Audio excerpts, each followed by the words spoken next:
talk. So native septic arthritis. So what am I going to talk about? I'm going to talk a little bit about diagnosis. I'm not going to cover everything because, you know, that would be a much longer talk. I'm just going to touch on things that I think are important and hopefully will be a pivot for discussion or at some point during the day. I'm going to talk a little bit about management, but not in great depth, and also touch on outcomes and one slide on possibly the future. And I have to say, I don't know about you guys or sort of orthopedic doctors, but for a long time now, I think septic arthritis is a condition we underestimate, both in terms, there is actually a recognized mortality with septic arthritis, about 1 in 20 patients die, and that's quite consistent in the literature. Actually, quite a higher proportion of patients with native septic arthritis are bacteremic. They have bloodstream infection than we think. And that's often because we don't do blood cultures when they first come into hospital. That's quite a common thing that I see. And there's quite a notable mortality associated with any bloodstream infection. So it's unsurprising that you will get some mortality with septic arthritis. And it partly depends on which study you read. I think this was a UK-based study, but the sequelae are probably or possibly more than sometimes I think at least some intuitively think with even in some studies up to 50% having some form of sequelae at 12 months, and certainly a high proportion of patients with the joint not getting back to baseline. And it's very well established in the literature that patients with native septic arthritis are much higher risk for requiring a subsequent arthroplasty. And interestingly, radiologically, most patients have relatively normal x-rays when they come in, and 12 months later, quite a high proportion, 40–50% of patients will have arthritic abnormalities on the x-rays. So I think there's possibly more sequelae than many people think. And I'm not going to, I mean, this is the sort of condition, the hot red joint that you see all the time in ED. I know that. That's a very common presentation. And septic arthritis will be about 1 in 4, 1 in 5 cases within that much wider sort of differential diagnosis. That's very consistent in the literature. But as you know, there's a very wide differential diagnosis here, and obviously septic arthritis is probably arguably the most important condition to pull out to manage quickly and efficiently and hopefully avoid joint damage. And knee, again, in the literature, it's pretty consistent. Knee always comes out top, and then a variety of other joints. I'm not going to go through them. You see these patients as well as I do. And there have been studies, quite a number of studies in the literature to try and predict of those patients that present with the hot red joint, whatever joint it is, in ED or wherever they present. There have been some studies to try and predict how do you sort of accurately pull out those patients with septic arthritis. This is one of those studies, and of the 172 aspirates for hot red joints that they took in this study, 1 in 7 patients had a synovial fluid positive for bacteria. About half of those patients that were positive for bacteria in the synovial fluid had a positive blood culture, which sort of shows you. And half of the patients had crystals. I'll come back to that in a minute. And then when they did a multivariate analysis, and what they found was that features of sepsis, joint restriction in terms of movement, high CRP, and elevated synovial fluid white cell count were the most strongly associated with a subsequent diagnosis of native septic arthritis. And there's this study which you may be aware of. I think this is a German study, again, a sort of multivariate, sort of observational type approach. And they developed a calculator to try and predict, this time specifically focusing on the knee, and the knee is the most common presentation by far in terms of the hot red joint. So focusing on the knee and finding that the strongest predictor within this model anyway, the strongest predictor for septic arthritis was a high synovial fluid white cell count. They used a cutoff of greater than 30,000. A lot of studies use a higher cutoff of greater than 50,000. I'll just touch on that again later on. Gram stain positivity was strongly associated with septic arthritis. And then if you look at the odd ratios there, 91 and 21, and then really everything else pales into sort of, to some extent, into insignificance. But duration of pain was important, and history of prior septic arthritis. This is not exactly rocket science, is it? Knee effusion and no, the absence of crystals. But it's not a validated calculator, and I certainly couldn't find it online, so I could potentially use it. But we all know there are other risk factors associated with native septic arthritis, and certainly in Hull we see a lot of drug use associated septic arthritis, and also it's very well known that patients with inflammatory arthritis have actually a very notably higher risk of native septic arthritis. Now, I'm quite old-fashioned, and I really like William Osler, and he taught in aphorisms. And I'm not going to read all of these out, you'll be glad to know. I'm going to read the top one out, though, because it always amuses me. So, failure to examine the throat is a glaring sin of omission, especially in children. One finger in the throat and one in the rectum makes a good diagnostician.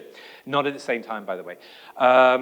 So what was Osler getting at there? And I use that example quite a lot in my talks, and what he was getting at is what I call the sharpness of medicine. It's doing the small things well. It's taking a good history, examining the patient well. So we'll go to a case.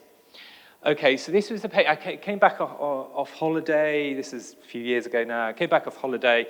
Sometimes this sort of thing happens when I'm on holiday, and I do regular orthopedic infection ward rounds. So I came back on holiday, and I found this, I think he was 43, 44, a chap sitting in the corner of the ward, and he'd been on intravenous flucloxacillin high dose for 9 days. So intravenous flucloxacillin that dose is not a benign intervention for 9 days. Some patients develop nephritis, it's quite common. So it's not a benign intervention. So, and I went to, as I do sometimes, I went to talk to him, and he'd come in with a hot red joint, knee, and an aspirate had been taken in the usual way. But it showed low white cells, no crystals, and no growth. So I'll maybe come back to that in a minute. He'd gone for surgery and had an open surgery with a washout and et cetera, et cetera. And then I came to chat with him, and I talked to him a little bit about his condition. And eventually he got onto his feet, and he said, "Oh, doc, I've got this interesting rash on my feet. Do you know what it is?" So what is this rash? What's the proper name for the rash? Teach you some dermatology this morning. Okay, you don't be shy. It's okay. I'm not going to sort of. So the table of are you all trainees? Yeah, you look like trainees. Yeah. Okay. So maybe the next table. What's the rash? Well, do you know what the proper name for the rash is? Consultants. What's the proper name for the rash? Sorry. Oh, come on, Tom. You've got to talk up.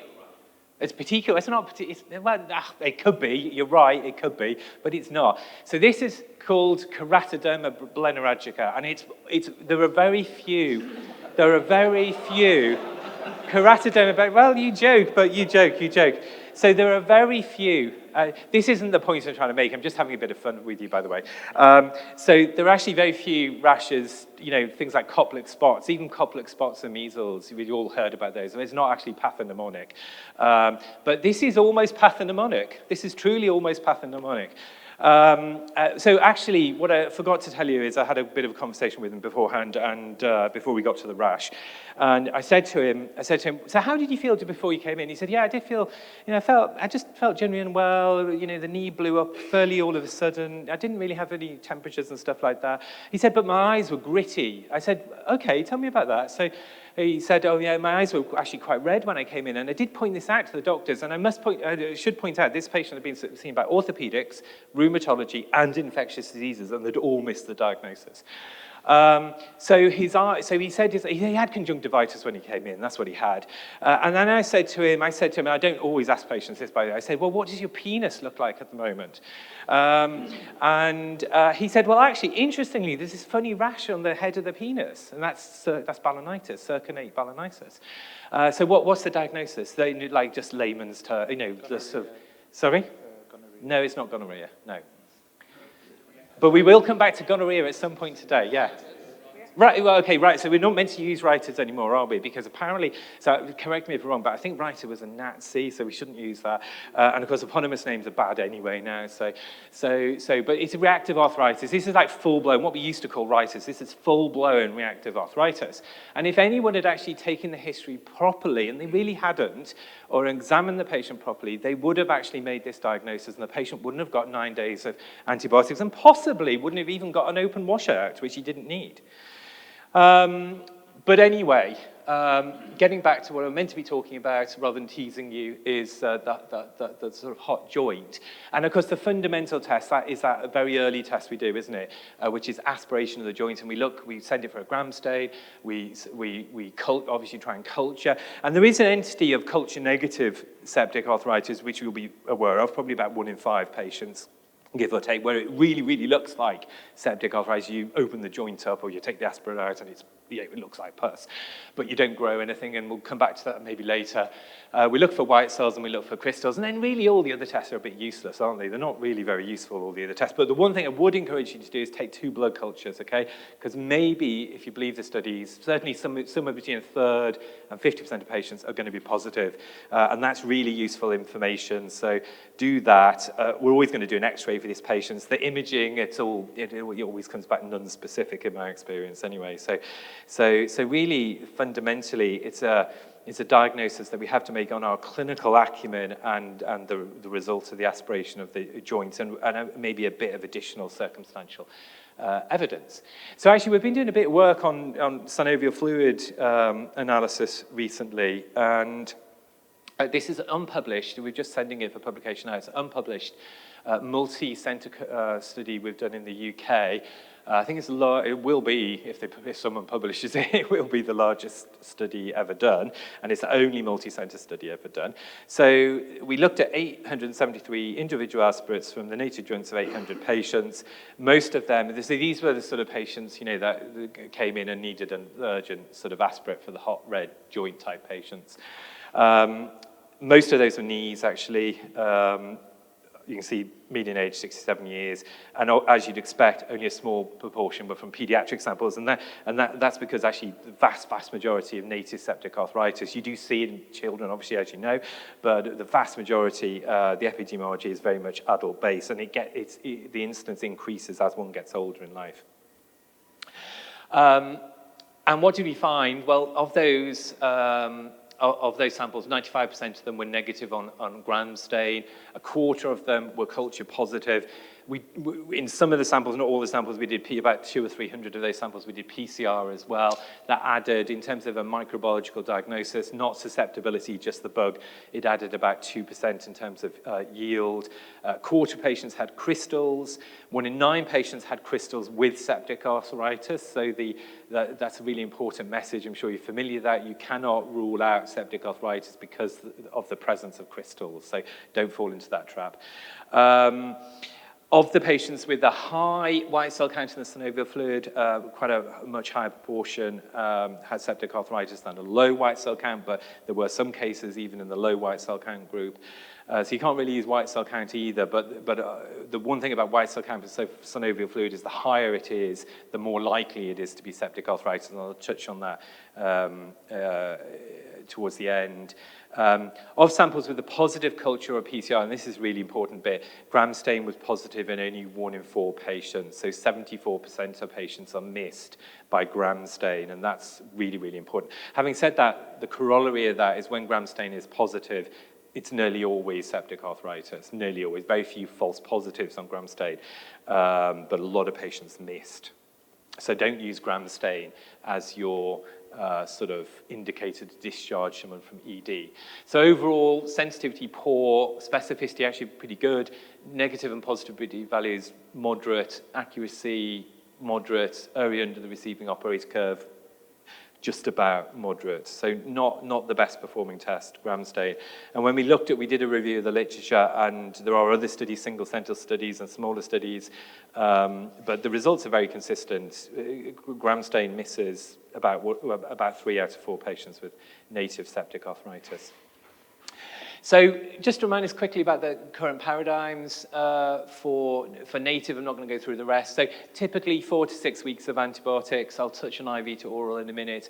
I'm not going to talk much about the surgery, but interestingly, there is a real lack of high-quality evidence about which surgery is the most appropriate, i.e. arthroscopy versus a more aggressive washout. And of course, there are potential implications of a more aggressive washout. The evidence of that is really poor, actually. So there is an evidence gap there. In terms of the study I've just showed you, that was the microbiology. It's very, very consistent in the literature. This is a gram-positive condition in 75% of patients, and that will be Staph aureus, and mostly in the UK, that will be MSSA rather than MRSA now. Having said that, about 1 in 5 patients do have gram-negative native septic arthritis. So it's really, really important to try and pull out those patients that have risk factors for gram-negative infection. The reason for that is we treat those patients differently. Usually, in most centres in the UK, we give intravenous narrow-spectrum, relatively narrow-spectrum therapy to target Staph aureus, typically flucloxacillin. But obviously, we want to try and pull out anyone with risk factors for gram-negative infections. That's particularly someone who's maybe had an invasive surgical procedure recently and then developed native septic arthritis. You do see that particularly after urological procedures, and of course patients that have a history of recurrent urinary tract infection, or indeed any recent other gram-negative infection or procedure where gram-negatives could be a problem. What about antibiotic regimens in native septic arthritis? Well, don't start the antibiotics until you're taking the samples. 2 blood cultures, please, please, please, and the synovial fluid aspirate, providing you can get it, of course. The only exception might be where I'll give you a bit of leeway that if you're dealing with a really sick, flat patient in ED, but generally that's unusual. Obviously, think about allergies and tolerance when prescribing kidneys, liver, drug-drug interactions. We do that really badly as doctors, but we must do it. I've mentioned about gram-negative risk factors. I've talked about antibiotics in most centres, IV flucloxacillin, obviously adjust to the microbiology and susceptibilities. Personally, when I switch from intravenous to oral, I always go for once or twice daily regimens with high oral bioavailability.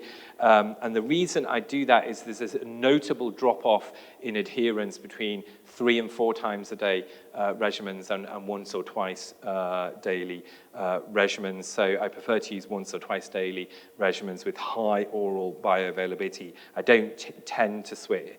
I mean, I'm not going to say the evidence is strong that you should do it that way, because it isn't, but I don't tend to switch to, for example, oral flucloxacillin 1 gram every 6 hours on the oral switch. But for some patients, that will be probably fine.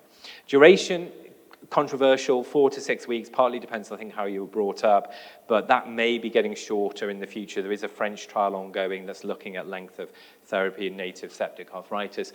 You should all know about the Viva trial now, so there's no need to give patients with native septic arthritis long courses of intravenous antibiotics. If the patient's doing well, 5 to 7 days intravenous is fine. I've been doing that for years. Switch early to oral and get the patient discharged. Obviously, the patient's not doing well, that's a different matter, and hold off your switch and think about your management. When you're prescribing for children, you've always got to think about taste in the young ones. No point giving a 6-year-old who can't take tablets, and the cutoff for taking tablets is around 7 or 8. Children under 7 and 8 generally don't take tablets. You have to give them liquids. Children over 7 or 8-ish, it depends on the child, may take tablets. So if you can give them tablets, that's fine. But if you can't give them tablets, whatever you do, do not discharge them on oral flucloxacillin syrup. Children will not take it, full stop. It tastes absolutely abysmal. And I've seen children fail in orthopedic infections in general, including native septic arthritis, because they've been given oral flucloxacillin. So you have to give them a nice tasty antibiotic like comoxiclav or Moxil, branded Amoxil, or one of the Cefridin or Cefalaxin, or even cotrimoxazole.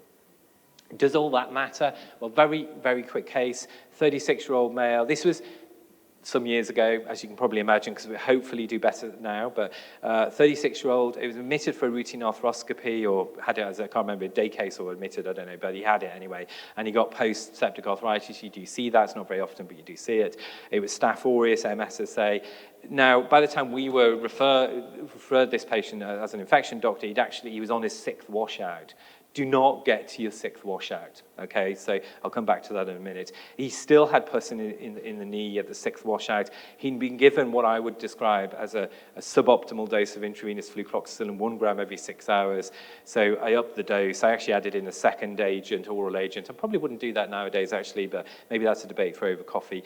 And actually did well after the 6th washout and the increase in dose of antibiotics, and we switched him to outpatient IV antibiotics, and we treated him for 6 weeks, and he got, in the end, he did have good functional recovery, but I think he was lucky, actually. So does all that matter? So what was happening in that case? Well, I mean, I don't know, because you never know, do you? But it's certainly possible not enough antibiotic was getting into the joint, i.e. the concentration of the antibody was always below the MIC of the organism. That's certainly possible. It's possible enough was getting into the joint at times, but the concentration was falling below the MIC of the organism too much, and you do need the time the concentration is above the MIC to be about 40 to 60% for most beta-lactam antibiotics. So that's why I increase the frequency. Sometimes Staph aureus can hide intracellularly, and therefore sometimes antibiotics with different mechanisms might help, or perhaps he just needed 6 washouts. I don't think so, but anyway. Some additional tips and tricks. I'm almost finished, Ross, if I've gone over, but some additional tips and tricks in managing native septic arthritis. So don't fall into the trap that the joint has to be frozen. That's a myth. The patients sometimes walk into ED quite, so they'll have a restricted range of movement, but they can walk into ED. I've seen that many times. Can be multi-joints, as I'm sure you're aware. It's the minority of cases, but again, don't fall for the multi-sort of joint can't be septic arthritis thing. I've seen that. I've already said this, negative culture doesn't rule out septic arthritis, and there are a number of reasons for that. Sometimes patients get antibiotics before they come in. Sometimes we're dealing with fastidious organisms in children. Kingella, for example, in under 5-year-olds is quite difficult to grow. Occasionally, not very often, occasionally you might be dealing with an odd organism like tuberculosis. Obviously, in the culture-negative patients, consider PCR, although my experience is PCR is always negative in those patients, so maybe they're not infections after all. I just don't know. And then look out for other sites of infection, and that's particularly important when there's bloodstream infection. So endocarditis, spinal abscesses. It's definitely the minority of patients, but it definitely happens. And I personally, and I know Ross feels the same, if you get to your 2nd washout, you should always stop and think, what are we not doing right here? Now, some patients, about 1 in 4 patients, do actually have a 2nd washout in the literature, okay? A second procedure in the literature of one sort or another. But when you get to your 2nd washout, I think it's always, important to look at what is going on. Is this the correct diagnosis? Are we using the correct antibiotics? Are we taking the right surgical approach? So always ask that. What about the future? So we've got lots of emerging technologies, AI, machine learning, etc., those sort of things. Maybe they'll contribute, maybe they'll be able to synthesize the clinical information with the biological information better than we can now. PCR is already out there. There's the Biofine and Native Joint Panel. Some centers are using it. We're going to start to use it, but we're not doing it for every hot red joint synovial fluid aspirate. We're going to rationalize it according to algorithm. I'm not going to go through that for sake of time. I think there's lack of evidence about surgical management. There's a real gap there, so anyone wants to do work in that area. I think short course antibiotics is probably coming. The evidence isn't great at the moment, but there is some circumstantial evidence out there. There is at least one French trial I'm aware of. I think comparing 3 versus 6 weeks, which is not the way I would have done it. I would have compared 2 versus 4 to 6 weeks maybe, but anyway, we might get down to 3 weeks, but we'll see. But I think what's really missing actually from our armamentarium in native septic arthritis is immune modifying therapy, or at least joint sort of inflammation modifying therapy, and I think we need much more evidence in that area. Corticosteroids would be the obvious intervention, but there really is very little evidence to support that at the moment. So, in summary, I'm not going to summarize it all, but just a few important points. So negative synovial fluid gram stain cannot be used to rule out septic arthritis because it will miss most. When a gram is positive, however, that is useful, and you should take that seriously. So I touched on the level of white cells. So in the NHS, generally most labs tend to sort of present a sort of semi-quantitative result, which goes something like low or zero, sometimes 0, low, or low/0, moderate, high white cells. Actually, there's some evidence if you properly quantify it and use a cutoff of probably 50,000, most studies use in the literature, then actually that's quite good as a cutoff for septic arthritis. The proportion of cells that are polymorphs can also be used, but the new kid on the block is this sort of neutrophil lymphocyte ratio.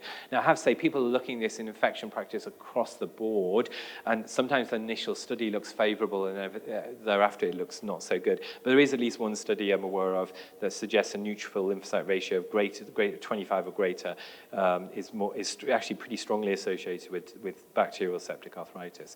PCR does lead to a faster diagnosis, but actually it only increases yield a bit, and it actually changes management relatively little.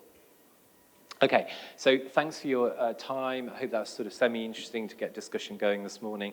There is actually the Spanish guideline that I just noticed as I was sort of preparing the talk. The British guideline is like about 25 years old, really needs updating. But there is the Spanish guideline, which I don't agree with it all, but I thought it was actually quite useful when I scanned through it. So you might want to have a look at it. Okay, thanks very much for your time. Any questions?